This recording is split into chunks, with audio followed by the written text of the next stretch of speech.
Hey, what's up guys? Everything Apple Pro here. It's not often you get to leak Apple's upcoming iPhone design, but today is that day.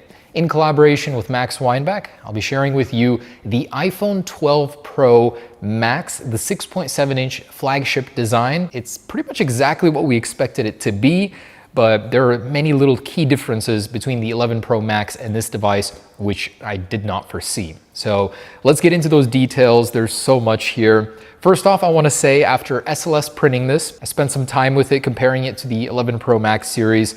It's sleek. This is in every way an evolution for the iPhone design, and after handling it, it feels amazing. I mean, this device just feels futuristic thanks to a huge reduction in bezels, a massive camera, and a smaller notch. There are so many little things on the design I did not foresee Apple doing, and I'd like to cover all of those in this video. Now, I had so many leaks to share that I had to split this video up in two, and this weekend we'll be doing another exclusive on the features and more in depth on the camera and displays, including ProMotion or 120 Hz refresh rate leaks. So stay tuned for that. And in this video, I'm announcing a giveaway for 3 new iPhone SE models to celebrate that launch. What an amazing device. So first off, I 3D printed it, SLS printed it to get the detail out, and comparing it to the 11 Pro Max, I was pleasantly surprised with just how futuristic it feels. In no way was the square housing uncomfortable or digging into your palm like I thought it would be. This is pretty much the design of the iPad Pro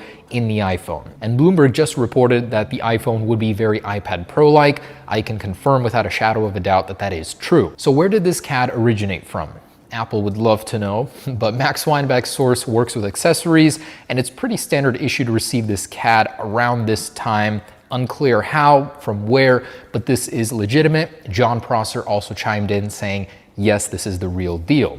Now, Max Weinbach does warn us that it's 70% complete. This gives us an idea of how the body, the frame will look, the general camera size and positioning, and the notch here is not 100%. So the CAD itself came with the same existing size notch, but some recent leaks from Max Weinbach's source gave us the information to fill in there, and I'll kind of talk about why the shape is the way that it is, far from confirmed. There was a report back in January by Makita Kara which detailed the iPhone 12 Pro Max and gave us some specifications. The size of the lens was growing, the body was 7.4 millimeters, and this CAD confirms that. In fact, it's more than likely that they had these CADs back in January and we just now got access to them.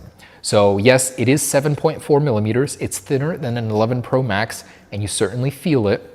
It is just a little bit of a larger device, slightly taller and slightly wider, 78 millimeters versus 77 of the 11 Pro Max. The display to body ratio is higher now. The bezels are 0.9 millimeters thinner, meaning it has a much more futuristic look. The entire phone is larger now. It's a 6.7-inch display, so it definitely feels massive. I mean, there's a huge presence to it. The source also confirmed the camera layout on the rear. That iOS 14 glyph that we saw earlier, it's true. They confirmed that is the actual layout. Now, the sizing and spacing of the lenses is not completely correct, but the overall lens is different. First off, it's about 5 millimeters larger in length and width, and it's now a perfect square compared to the 11 Pro Max, which is a slightly elongated rectangle. The bottom right module is a LiDAR sensor, although Apple is testing out a version where the LiDAR sensor sits on the top right. Now, alongside that CAD model, there was a separate model. Apple is still not done finalizing the design, so we could see some shift here, but Apple is looking into 2 separate prototypes. The other model had a notch that wasn't as tall, but was as wide as current notches on the iPhone. And this notch that you're looking at in our design, so the curvature of the notch has actually changed. In the prototype, the notch was the same width, but the curvature was different. Then this source obtained information that the notch would be shrinking. It would be just a little larger than the OnePlus 6 notch. So as a point of reference, that's how large it could be, slightly larger. And we've adjusted the CAD to feature that notch. So the notch, not confirmed. We know roughly how large it could be, not the curvature. This curvature was on the original CAD notch, so we used it in this smaller version. Now, it's too early to say whether or not the entire lineup will have a flat-edged chassis, although in Bloomberg's report, they mentioned that at least 2 models will, the 12 Pro series. We don't know about the 12 non-Pro yet. Now, the glass is completely flat. Gone is 2.5D glass where the edge is wraps into the rounded frame. This glass is almost completely flat with a very subtle curve on the edges when you get in real close.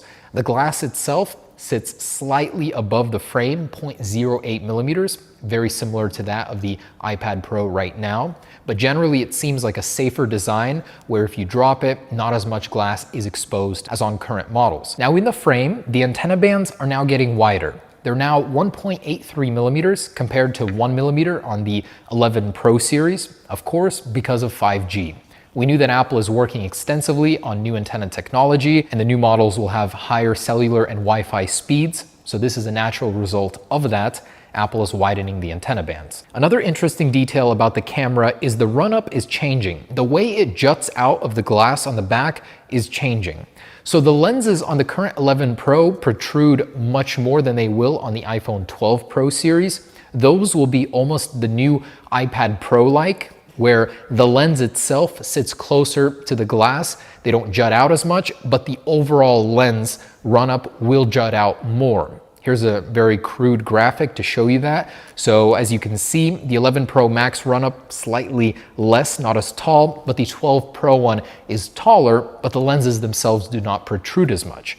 This, coupled with a larger lens, means that camera has quite a presence on the back, and it's a very even looking design. I honestly like it, but we got one thing wrong in our concept, so disregard this. The LiDAR sensor will likely have an aesthetic ring like the other lenses. We don't portray that in our renders right now, and our next exclusive renders will show that. It'll likely be slightly raised for a more even look on the lens. And it's possible we made the lenses slightly too large in our concept. We don't know how much larger they're getting, but likely about 1 to 2 millimeters larger. We'll work on the spacing. Again, this CAD was only 70% complete. The rest we're filling in with the source's information. Now, I assume the smaller 6.1-inch Pro model will have the same large camera, but until we see that in the CADs, we cannot confirm it. Also, the mute switch, likely not going to be a vertical mute switch as Ben Geskin predicted earlier. So that one, as nice as it is on the new OnePlus series, will likely not be happening. Another interesting tidbit is the power button now sits lower. The phone overall is growing in size, so it makes sense that Apple is positioning the buttons slightly lower than the 11 Pro Max. This is a comfort move. I do like it. Now it gets even stranger. The SIM card tray, yeah, that's been relocated to the other side of the phone. Now, unclear why this is happening, we can assume that the logic board is getting moved to the other side of the phone. And if you remember, Compare Raja, during the iPhone 11 Pro prototyping, mentioned that Apple was looking into a new internal layout where the logic board sits up above the battery, and the battery, being an almost square-like shape, will be taking up the bottom portion of the phone, so it would be less L-shaped like, more square-like. It's possible that that leak was just a year too early. And what's even crazier is what's replacing the SIM card tray is a smart connector. At first I was a little dubious of this, but seeing it in the CAD actually printed, yes, it looks like a smaller version of the smart connector. It's just as wide, 3.5 millimeters, same width as the iPad Pro's smart connector. And from that, we can assume it is a smart connector, just a slightly not as long version. It's 21 millimeters, whereas the iPad one is 25 millimeters. Why would Apple add a smart connector to an iPhone? We don't know. We heard rumors long ago that Apple was working on an Apple Pencil for an iPhone or Apple Pencil compatibility. Of course, in its current state, it would not support an Apple Pencil as the power button would intrude on that charging. But it's possible Apple could be working on a slew of other accessories and other uses for a smart connector on the side of an iPhone. Interesting. And this CAD model has one less speaker hole on the right side speaker grill versus the 11 Pro Max, something Makatakara reported on, saying the speaker grill would be more uniform on the 2020 lineup. And speaking of speakers, Max Weinbach's source reports that this year's iPhone will be getting better speakers. They'll be 10 to 15% louder with better dynamic range. Something I'm very much looking forward to, as the speakers have not been getting louder lately. They've been getting deeper, better audio, but not louder. So this is good news. And of course, the Lightning port remains. Apple is not going to USB-C. Like we heard earlier, they're jumping straight to a portless future, and that's why AirPower must come back. And a question I have for the engineers out there, I personally think that this would make a difference, but a squared design seems more logical for Apple going forward. It seems easier if Apple really is all about miniaturization and getting the most out of every nook and cranny inside the iPhone. A square design just seems logical where they can cram more into a thinner, smaller, but wider and taller frame. And my impressions after handling this CAD model, wow, the bezels being shrunk goes a long way in making this thing feel much more futuristic. That and the thinner frame, I love that it's thinner. You know, it didn't have to be, but the fact that it's a square design and it's thinner now, it tricks your brain into feeling like this came from 10 years in the future. A couple other things from Max Weinbach. The navy blue color you're seeing in a lot of our renders, it is happening. Apple is looking into it. They're actually testing out 2 separate versions of it. Both are fairly dark, but different shades of that navy blue. Apple is also considering replacing midnight green with a navy blue, which is most likely going to happen. Also, Apple is looking into new colors for the iPhone 12 successor non-Pro model, and the colors they're looking into are a light blue, a shade of violet, and a light orange. Out of those 3 colors, Apple is considering keeping 2, and it's unclear whether those would be replacing existing colors. I'd assume so. So let me know what you think of that design. Personally, I love it. That filleted iPad Pro design on an iPhone needed to happen long ago, but it's the perfect design to herald the new age of 5G in an iPhone.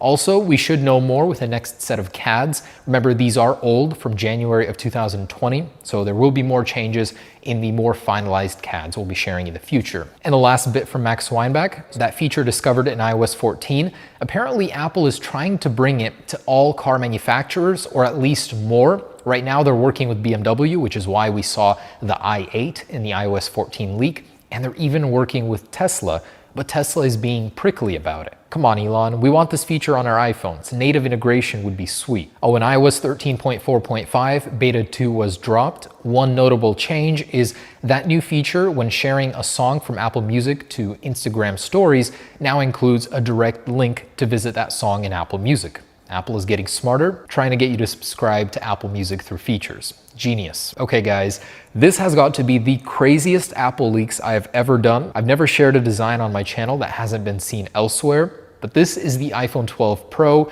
It's not fully detailed, fully accurate, but this is the overall design. Thanks for watching guys. Stay tuned for part 2. Peace.